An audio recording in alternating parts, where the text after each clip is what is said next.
Bismillahirrahmanirrahim. Assalamualaikum warahmatullahi wabarakatuh. Bapak Ibu dosen penguji yang terhormat, perkenalkan saya Lalu Safwan Hadi Alwatan SSI, guru kimia di SMK Semak Bogor, sekaligus mahasiswa PPG dalam jabatan di LPTK Universitas Pendidikan Indonesia Angkatan ketiga tahun 2021. Dengan nomor peserta PPG 201800355756 dan nomor induk mahasiswa 2018046. Video ini merupakan rekaman pembelajaran untuk uji kinerja pada UKM PPG dalam jabatan tahun 2021. Kegiatan pembelajaran ini dilaksanakan pada hari Senin tanggal 18 Oktober tahun 2021 dengan dua rangkaian pembelajaran, yaitu secara sinkronus menggunakan aplikasi Zoom Meeting dan secara asinkronus dengan memanfaatkan Google Classroom yang terintegrasi dengan YouTube, Google Form, dan Google Docs. Kegiatan pembelajaran di Google Classroom dilaksanakan setelah kegiatan pembelajaran di Zoom Meeting untuk memenuhi indikator ketercapaian pembelajaran atau IPK yang didesain dalam bentuk lembar kerja peserta didik atau LKPD sesuai dengan langkah-langkah model pembelajaran Problem Based Learning atau PBL, di mana pada LKPD ini siswa difasilitasi untuk melakukan perumusan masalah, pencarian informasi, penyelesaian masalah, pelaporan hasil dalam bentuk laporan khusus, dan melakukan evaluasi. Kegiatan pembelajaran secara langsung melalui Zoom Meeting disajikan dalam video ini. Terima kasih. Oke, semua sudah bergabung. Kita buka dulu terlebih dahulu. Assalamualaikum warahmatullahi wabarakatuh. Waalaikumsalam warahmatullahi wabarakatuh. Baik, apa kabar semuanya? Sehat ya? Kalau dilihat dari mukanya ini semua cerah ini kayaknya nih. Ya, mantap, Zaki mantap ya. Oke, baik. Pada hari ini kita akan melakukan kegiatan pembelajaran di PKT 1, masih dalam suasana pandemi, jadi kita belajarnya daring, gitu ya.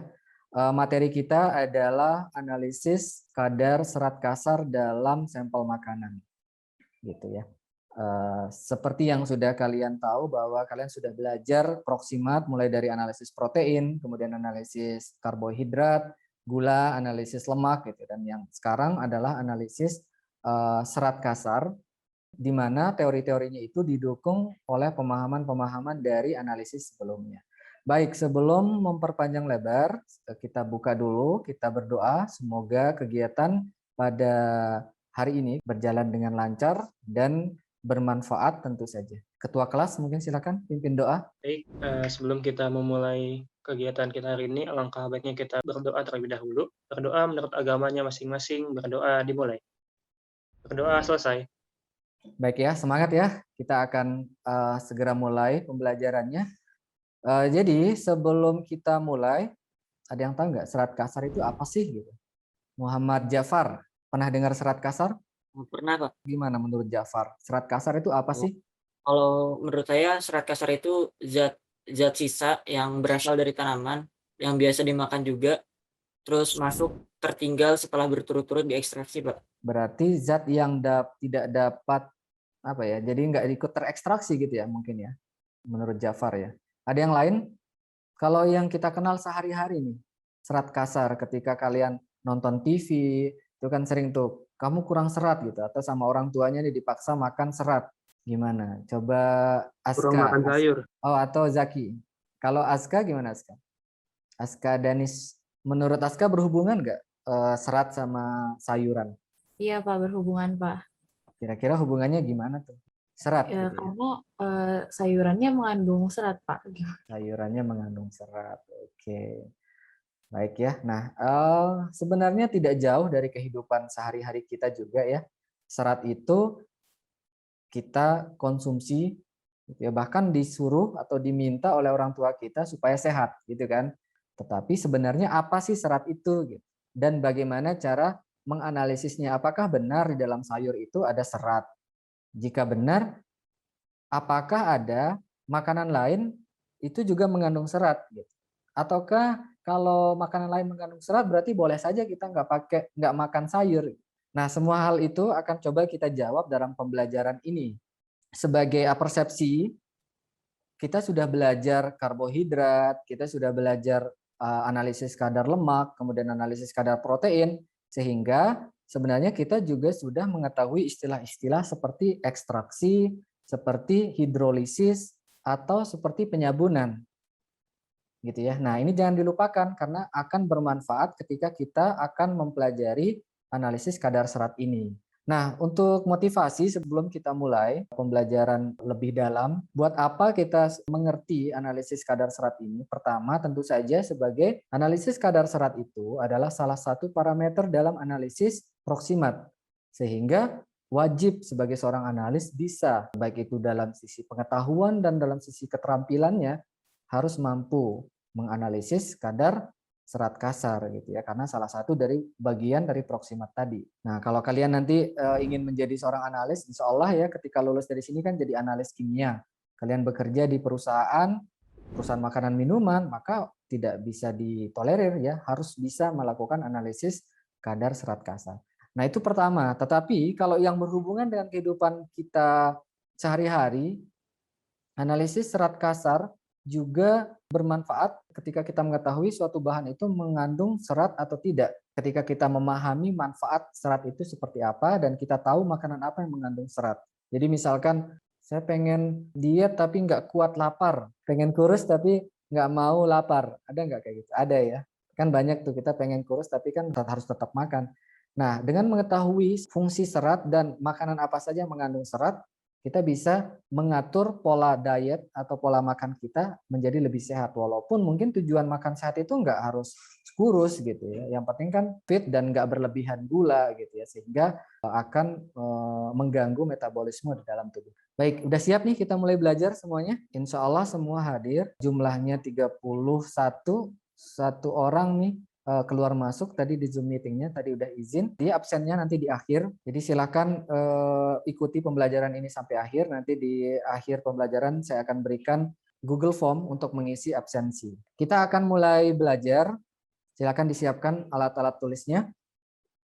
Tujuan kita belajar analisis kadar serat kasar dalam sampel makanan ini adalah yaitu kalian dapat menjelaskan dan menganalisa konsep dasar metode analisis kadar serat kasar serta menerapkannya dalam analisis bahan makanan atau analisis proksimat secara aktif dan teliti. Nah, secara aktifnya akan diukur melalui sikap kalian ketika pembelajaran, ketika ditanya atau bertanya gitu ya, aktif atau tidak ya. Semakin sering kalian bertanya, maka nilai keaktifannya itu tinggi. Kemudian untuk ketelitiannya, nanti di akhir ketika kalian mau melakukan perhitungan dan membuat bagan itu lebih teliti. Dalam pembelajaran ini, kita menggunakan model pembelajaran problem based learning atau PBL, yaitu kita belajar itu berdasarkan masalah. Analisa serat kasar ini hanya sebagai alat untuk memecahkan masalah. Nah, kita langsung coba menyelesaikan masalah yang saya berikan. Kita lihat dari fenomena, kita coba analisa, kita rumuskan masalahnya, dan kita selesaikan. Salah satu cara penyelesaiannya adalah dengan cara melakukan analisa kadar serat kasar ini. Sehingga seiring kita mencoba menyelesaikan masalah, maka kita juga belajar untuk melakukan analisis kadar serat kasar. Begitu ya kurang lebihnya. Jadi tahapan utamanya itu adalah kita akan melakukan rumusan masalah pada tahap orientasi masalah. Kemudian pendalaman materi, saya akan berikan materi secara teoritis dan secara prakteknya secara prosedural. Kita langsung masuk ke proses penyelesaian masalahnya. Yaitu kalian secara berkelompok untuk berdiskusi melakukan penyelesaian masalah di mana dapat menjawab rumusan masalah yang kita buat di awal. Kemudian nanti ada tahap presentasi, secara berkelompok kalian mempresentasikan hasil penyelesaian masalah kalian, baru tahap akhir akan ada evaluasi, baik dari saya ataupun dari teman-teman kalian mencoba mengevaluasi yang miskonsepsi atau yang perlu diluruskan yang mana. Nah, dalam pembelajaran ini kita menggunakan LKS atau LKPD, di mana LKPD-nya ini ada di Google Classroom masing-masing. Sesuai dengan tahapan pembelajaran PBL-nya sudah ada di situ, mulai dari rumusan masalah sampai pada evaluasi. Setelah belajar ini silakan dicek Google Classroom-nya, di situ dikerjakan assignment-nya sehingga pembelajarannya akan menjadi lebih efektif. Misalkan untuk orientasi masalah kita sudah kerjakan saat di Zoom meeting sekarang.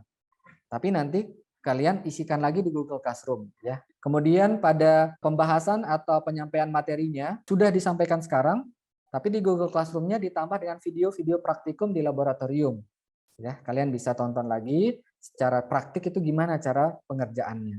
Gitu. Sampai pada tahapan pembuatan bagan, kemudian pembuatan lapsus nanti di Google Classroom-nya. Kalau di live Zoom meeting sekarang hanya sampai perhitungan saja, tapi di LKPD-nya kalian harus membuat lapsus atau laporan mulai dari pendahuluan sampai pembahasan untuk data yang diberikan sekarang. Di datanya juga ada di Google Classroom. Kita akan masuk ke orientasi masalah. Silakan diperhatikan. Langsung ya. Suaranya kedengaran? Oke, pertanyaannya dari Alina_89@yahoo.com. Dok, saya mau tanya, sudah 4 hari saya mengalami susah BAB. Penyebabnya tidak diketahui, padahal saya sering makan makanan berserat. Aduh, bagaimana cara mengatasinya, Dok? Setiap hari pasti sudah mengkonsumsi serat. Heeh. Padahal mungkin aja jumlahnya yang dikonsumsi itu kurang tepat. Kebanyakan orang justru malah nih masyarakat mengkonsumsinya sekitar 10 gram aja per harinya. Betul. Padahal harusnya tuh kita konsumsi paling tidak nih setiap harinya itu sekitar 25-30 gram serat kalau misalnya kebutuhan kalori kita 2000 kalori. Oke, nah itu videonya. Supaya untuk memudahkan, saya coba buatkan skenario supaya lebih terarah. Nah, pada video yang telah ditonton, nanti bisa ditonton ulang di Google Classroom, di LKPD-nya. Alina itu bilang kalau dia mengalami gangguan pencernaan, padahal sudah ngerasa mengkonsumsi makanan yang dianggap mengandung serat. Dokter itu udah ngejelasin bahwa bisa aja itu terjadi karena bisa saja serat yang dimakan itu kurang. Kan kita udah ngerasa nih makan makanan yang berserat. Padahal kan kita nggak tahu apakah itu cukup atau tidak. Jika jenis makanan yang dikonsumsi Alina itu adalah nasi putih, nasi merah, daging sapi, kentang, wortel, dan apel, kira-kira rumusan masalahnya apa? Menurut kalian, kira-kira kalau kita ambil dari masalah video dengan skenario seperti ini, kira-kira rumusan masalahnya apa ya? Nah, yang kedua yang harus kalian jawab adalah sebagai seorang analis atau calon analis untuk saat ini, apa yang dapat kita lakukan untuk dapat menyimpulkan bahwa wortel, kentang, apel, dan nasi merah itu sebenarnya penting kita konsumsi. Dan kenapa mengkonsumsi nasi putih dan daging saja itu nggak cukup? Ya, oke, kita coba dari yang pertama deh. Rumusan masalah dari video dan penjelasan skenario. Ada yang mau coba kira-kira rumusan masalahnya apa? Jadi rumusan masalah itu adalah penyederhanaan supaya bisa diselesaikan masalahnya. Biasanya mulai dari kata tanya, misalkan bagaimana, atau apa, boleh. Coba ada yang mau coba? Kira-kira rumusan masalahnya seperti apa? Mungkin rumusan masalah yang pertama itu apakah porsi dari buah dan sayur yang dikonsumsi Alina sudah mencukupi? Ya, benar ya. Itu rumusan masalah. Bisa aja juga berbeda, tapi kurang lebih seperti itu. Fakih mengatakan bahwa apakah makanannya si Alina ini udah cukup? Nah, sederhananya seperti itu. Nah, lalu yang kedua, sebagai seorang analis, apa yang harus dilakukan? Silakan.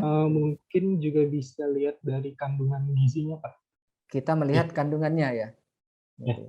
Atau ada yang lain, apa yang harus kita lakukan? Audi Nasyah. Kayaknya nih tadi antusias nih. Waduh.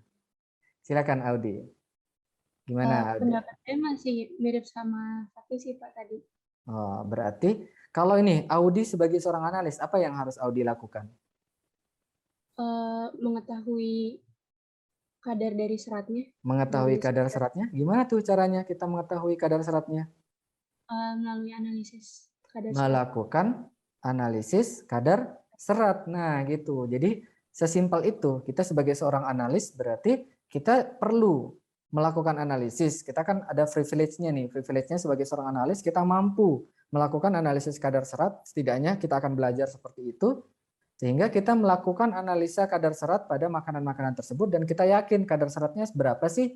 Gitu ya. Baru kita simpulkan apakah itu cukup atau tidak. Nah, sekarang kita akan masuk ke teorinya. Pertanyaan yang tadi banget ditanyakan adalah apa itu serat? Serat itu yang kita kenal sehari-hari sebenarnya dalam kimia atau dalam ilmu pangan disebut sebagai serat makanan. Jadi kalau kita di sehari-hari mendengar istilah kamu banyak makan serat, berarti maksudnya itu adalah serat makanan. Karena bisa aja kan kalau dalam ilmu polimer serat itu beda lagi tuh. Dalam ilmu tekstil serat itu beda lagi. Oke, sekarang quick question ya. Kalian boleh jawab di chat. Jawabnya B atau S saja. Nanti akan direkap. Ini sebagai pretest. Nomor 1. Benar atau salah? Serat makanan sama dengan serat kasar. Ada yang udah jawab S, ada yang udah jawab B. Cukup B atau S saja ya. Nomor 2 sekarang. Benar atau salah? Kadar serat kasar mewakili kadar serat makanan. Oke, masih ada yang menjawab. Nanti akan direkap ya. Untuk menjawabnya, kita perlu mengerti beberapa teori dari serat kasar atau serat itu sendiri. Kita mulai ya. Serat makanan, sering disebut dietary fiber, adalah komponen pada makanan yang tidak dapat dicerna oleh tubuh. Biasanya terbentuk atau terdiri dari polisakarida non-pati dan lignin. Nah, sebenarnya di Google Classroom juga saya sudah sampaikan modul ya khusus untuk serat ini. Jadi di situ strukturnya udah lengkap semua. Nah, polisakarida non-pati apakah termasuk serat? Apakah amilum, amilosa itu termasuk serat? Mungkin serat, Pak. Serat ya. Jawabannya ada yang berbeda pendapat? Farel, coba Farel. Amilum itu serat atau bukan? Menurut saya juga sama Pak, seperti Farah. Serat ya. Serat. Coba diperhatikan di PPT-nya di sini. Polisakarida non-pati. Berarti kalau pati termasuk serat nggak? Bukan ya. Jadi polisakarida pati dalam hal ini contohnya adalah amilum, bukan serat. Amilopektin itu bukan serat. Kenapa? Karena pati itu dapat dicerna untuk menghasilkan glukosa, untuk menghasilkan energi. Sedangkan polisakarida non-pati contohnya adalah selulosa, tidak dapat dihidrolisis di dalam tubuh kita sehingga tidak dapat diserap sebagai glukosa. Nah, kembali ke definisi awal yaitu serat makanan adalah komponen yang tidak dapat dicerna oleh tubuh kita. Nah, serat makanan itu dibagi dua. Ada yang larut di dalam air, ada yang tidak larut di dalam air. Nah, yang tidak larut di dalam air itu disebut insoluble dietary fiber. Nah, tetapi ada juga senyawa yang masuk ke dalam serat tapi larut di dalam air. Kenapa ini masuk ke dalam serat? Karena sama, dia tidak dapat dicerna oleh tubuh. Nah, manfaat serat. Pertama, sebagai bahan pencahar atau laksatif. Karena dia tidak dapat terpecah atau terhidrolisis, maka molekulnya yang besar tadi itu dapat mengikat sisa-sisa makanan sehingga dapat menggumpal dan mudah dikeluarkan. Dengan kata lain, ini untuk menghindari sembelit. Selain itu, dia juga memiliki fungsi-fungsi, yaitu dapat juga sebagai menghasilkan asam lemak rantai pendek dari hasil fermentasi. Selain itu, dia juga dapat bertindak sebagai pengatur gula darah. Selain itu juga dapat menurunkan absorpsi kolesterol ya, karena dia yang mengikat kolesterolnya. Nah, baru kita masuk serat makanan dan serat kasar.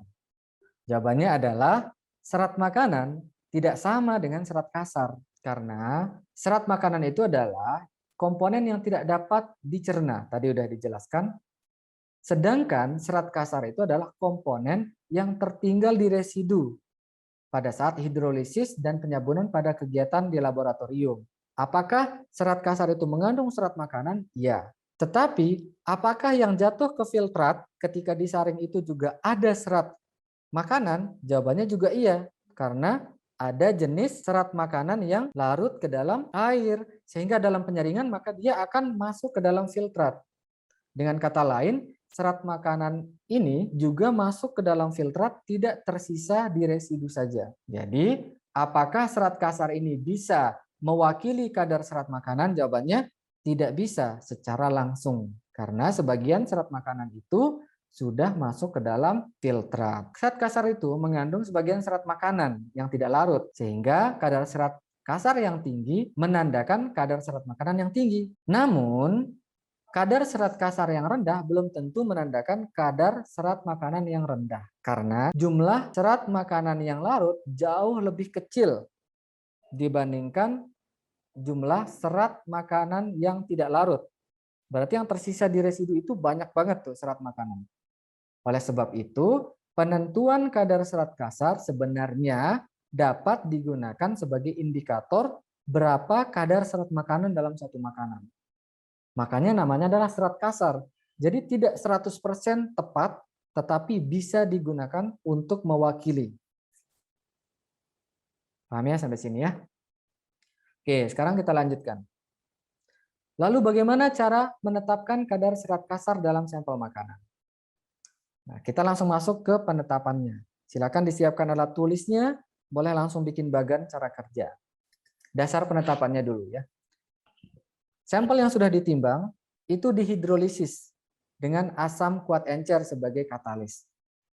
Sehingga zat lain selain serat kasar itu dapat terhidrolisis dan larut. Jadi ada 3 komponen yang terhidrolisis, komponen utama ya. Pertama adalah pati terhidrolisis menghasilkan glukosa, larut glukosanya. Kedua, protein terhidrolisis menghasilkan asam amino, larut asam aminonya. Dan yang ketiga, lemak dapat terhidrolisis menghasilkan asam lemak, tapi asam lemaknya tidak larut. Kemudian lemak disabunkan atau lemak atau asam lemak gitu ya, disabunkan oleh basa kuat. Nah, ketika disabunkan asam lemak atau lemak ini ya bisa dua-duanya ya, kalau ada lemak yang belum terhidrolisis tadi akan menghasilkan sabun, di mana sabun ini larut ke dalam air sehingga dia bisa jatuh ke filtrat. Sampel kemudian disaring, dicuci dengan air panas dan asam encer untuk memastikan semua yang larut itu turun ke filtrat dan dibilas dengan alkohol untuk mempercepat pengeringan. Selanjutnya residu ditimbang sampai bobot tetap. Jadi di sini kalian juga harus masih mengingat konsep dasar dari gravimetri sampai konsep penimbangan bobot tetap. Oke, tahapan umum dari analisa kadar serat kasar. Pertama adalah hidrolisis, kemudian penyabunan. Baru tahap ketiga penyaringan. Supaya mempercepat penyaringan, biasanya kita menggunakan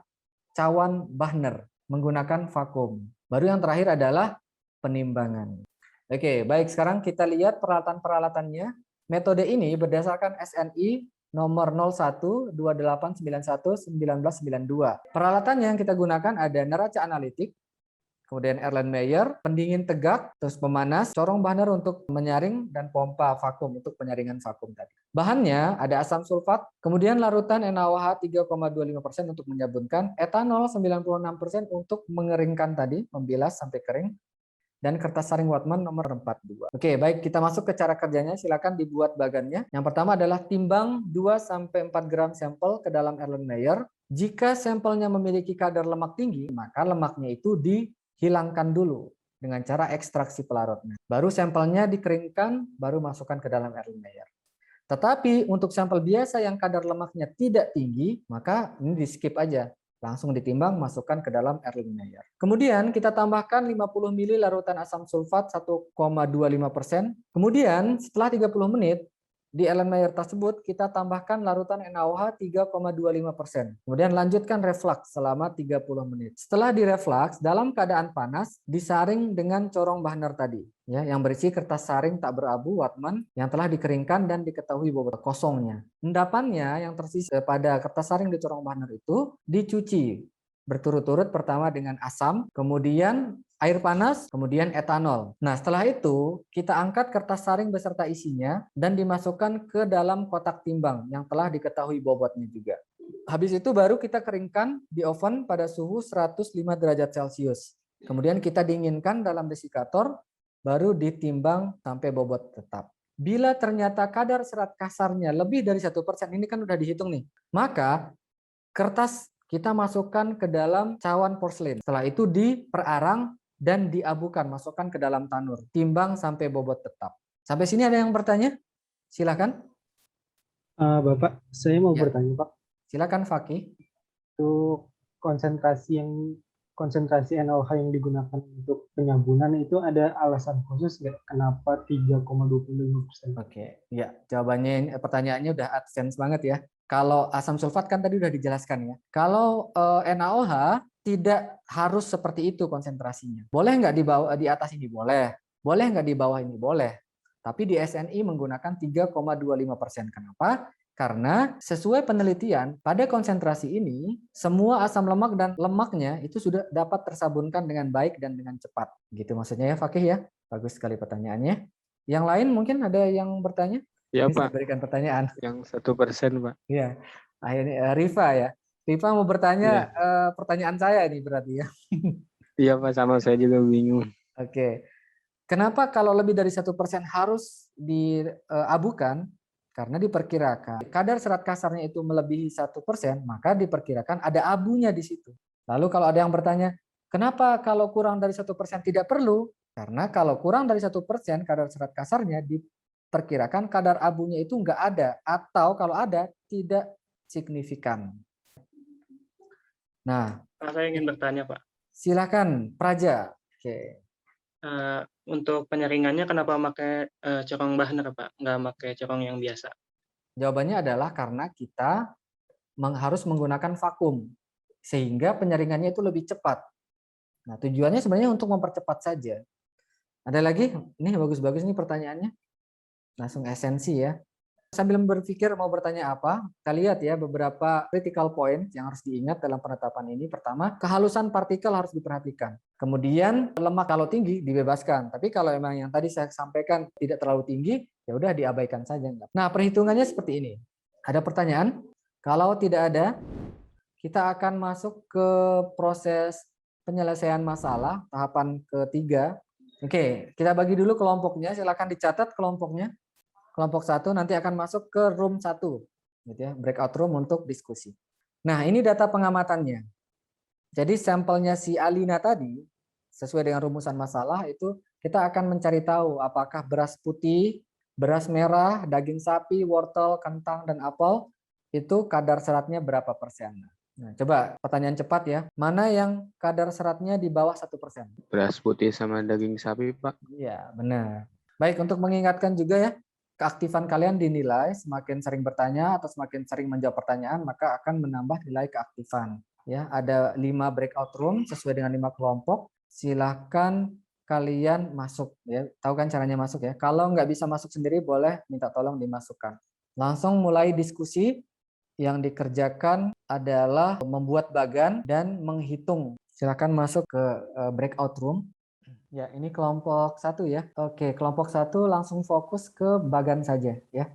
Nanti kalian silakan diskusikan, kemudian nanti dipresentasikan bagan kerja serat kasar itu seperti apa, mulai dari menimbang sampai penimbangan bobot tetap, gitu ya. Ada pertanyaan? Aman, Pak. Aman ya. Oke, silakan dilanjutkan. Semangat. Saya masuk ke kelompok 2 dulu. Kelompok 2. Gimana nih kelompok 2? Aman diskusinya? Aman, Pak. Aman ya. Dalam proses pengerjaan bagan. Oke, baik. Nanti kelompok 2 fokus ke bagan aja ya. Saya mau bertanya, Pak. Boleh, silakan. Untuk bagannya nanti jadi di foto, lalu dipresentasikan itu di share screen ya? Boleh, ya. Ya, Pak. Oke, semangat.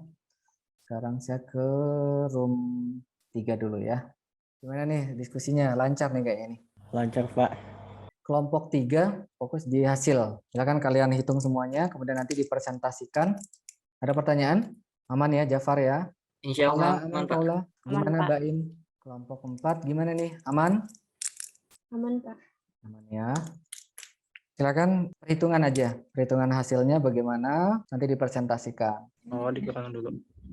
Emang dikurang nggak sih? Aman ya diskusinya nih? Aman, Pak. Ya, nanti kelompok 5 presentasinya fokus di kesimpulan aja ya. Ya, Pak. Siap. Oke, sekarang semua sedang berdiskusi. Waktu diskusi 1 menit lagi ya.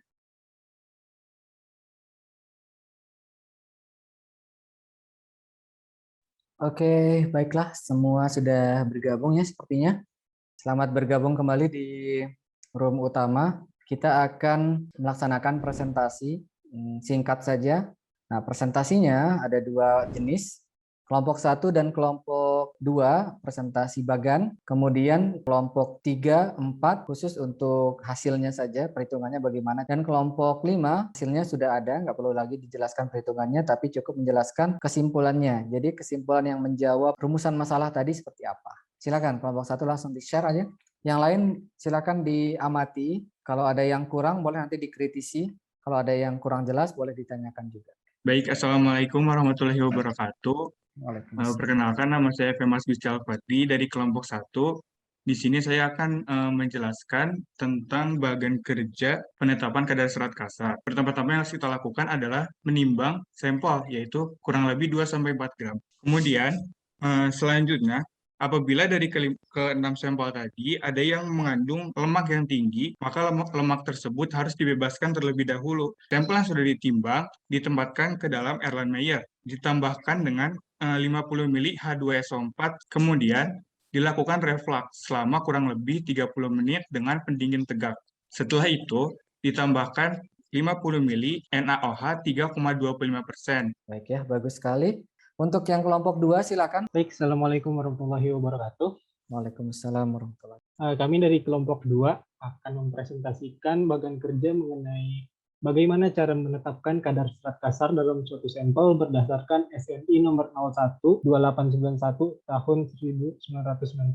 Kita akan menimbang 2 sampai 4 gram sampel. Sebelum menimbang juga kita sebaiknya melakukan identifikasi pada sampel, melakukan penambahan asam sulfat. Selanjutnya ditambahkan NaOH. Setelah itu direflux kembali selama 30 menit. Kemudian dicuci dengan H2SO4 1,25% dan air panas, kemudian dibilas dengan etanol 96%. Setelah itu dikeringkan pada oven dengan suhu 105 derajat Celcius. Setelah didinginkan dalam desikator, ditimbang bobot tetap, yaitu penimbangan pertama dan kedua tidak lebih dari 0,0004 gram. Kak, setelah hasil perhitungan didapatkan kadar serat kasarnya lebih dari 1%, kita harus melakukan pengabuan, ditimbang hingga didapatkan bobot tetap. Silakan kelompok 3 dulu. Jadi yang pertama saya ngitung beras putih, persennya itu dapat 0,48 dan persen beras merah itu dapatnya 1,65%. Perhitungan daging sapi, Pak. Untuk persen serat kasarnya yaitu sebesar 0%, Pak. Berikutnya ada sampel wortel, saya dapat persennya itu 2,62%. Kemudian untuk persen serat kasar pada kentang didapatkan 1,96%. Untuk apel didapatkan 2,02%. Baik ya, itu ya. Sekarang kelompok 4. Baik, saya perwakilan dari kelompok 4. Dari hasil perhitungan, beras merah didapatkan hasil sebesar 1,64%, apel sebesar 2,02%, kentang 1,96%, wortel 2,6%, sapi 0%. Adakah yang berbeda dari kelompok 3? Ada, Pak, tapi mungkin hanya masalah pembulatan, Pak. Pembulatan, ya benar ya. Sekarang kita yang terakhir, kelompok 5. Apa yang bisa disimpulkan nih dari data-data dan hasil perhitungan yang sudah didapatkan? Saya Farel dari perwakilan dari kelompok 5. Dari hasil perhitungan yang didapatkan, dapat disimpulkan bahwa produk daging sapi tidak memiliki serat kasar, karena hanya terdiri dari lemak dan protein, yang mana lemak dan protein sudah terhidrolisis terlebih dahulu. Serat kasar tertinggi didapatkan pada produk wortel. Oke, baik ya. Itu kurang lebih kesimpulannya dari kelompok 5. Kemudian untuk evaluasi dan kesimpulannya, kadar serat kasar dari bahan-bahan tersebut memang sangat berbeda-beda. Sayur dan buah itu memang memiliki kadar serat yang tinggi. Artinya kalau kadar serat yang tinggi ya pasti serat makanannya pasti tinggi juga dan justru itu bagus buat makanan. Nah, kalau kita kembali ke rumusan masalah tadi yang kita buat di awal, apakah cukup hanya makan nasi putih dan daging saja? Jawabannya tentu saja tidak cukup ya, karena daging aja 0 ya seratnya ya. Nasi putih kecil malahan. Berapa tuh nasi putih? 0,48. 0,48. Padahal menurut dokter tadi di awal, kebutuhan serat kita itu sekitar 25 sampai 30 gram per hari untuk kalori normal. Kebutuhan kalori kita 2000 kalori gitu ya per hari. Kurang banget gitu ya kalau kita makan hanya nasi putih dan daging saja. Jadi perlu asupan seperti sayuran dan buah-buahan tadi. Gitu ya, kurang lebih jawaban dari rumusan masalah yang tadi sudah dibuat di awal. Nah, sudah selesai sebenarnya pembelajaran kita untuk serat kasar ini. Nanti pembelajaran dilanjutkan secara asinkronus atau secara tidak langsung di Google Classroom. Kalau ada pertanyaan, silakan kalian bisa langsung tanyakan di kolom chat atau komen gitu ya di Google Classroom, nanti akan dijawab. Kemudian lapsusnya tadi hasil perhitungannya dimasukkan ke dalam laporan khusus, kemudian disubmit di Google Classroom untuk melengkapi LKPD-nya, begitu ya. Dan terakhir sebelum kita tutup kegiatan pada hari ini, sebagai pengayaan bagi yang sudah merasa paham, ternyata serat kasar untuk khususnya selulosa itu sedang diteliti sebagai bahan bakar alternatif gitu ya, sebagai bioetanol dari selulosa. Jadi bagi yang penasaran boleh langsung ke portal beritanya di LIPI. Baik, demikian pembelajaran kita pada hari ini. Semoga bermanfaat dan untuk kedepannya kita akan melanjutkan pembelajaran analisis kadar abu dan kadar air. Ada pertanyaan sebelum kita akhiri? Cukup ya. Demikian pembelajaran kita. Untuk menutup, mari kita sama-sama berdoa dipimpin oleh Fakih deh. Boleh Fakih, silakan. Untuk menutup pertemuan kita pada hari ini, Selanjutnya kita berdoa menurut agama dan kepercayaan masing-masing. Berdoa dimulai. Berdoa selesai. Terima kasih Bapak. Assalamualaikum warahmatullahi wabarakatuh. Waalaikumsalam warahmatullahi wabarakatuh. Sampai ketemu lagi, tetap jaga protokol kesehatan, semoga terus sehat ya, tetap semangat dalam belajar walaupun dengan kondisi terbatas seperti ini. Semoga apa yang kita pelajari pada hari ini bermanfaat. Saya tutup di akhir ya. Assalamualaikum warahmatullahi wabarakatuh. Terima kasih atas perhatiannya.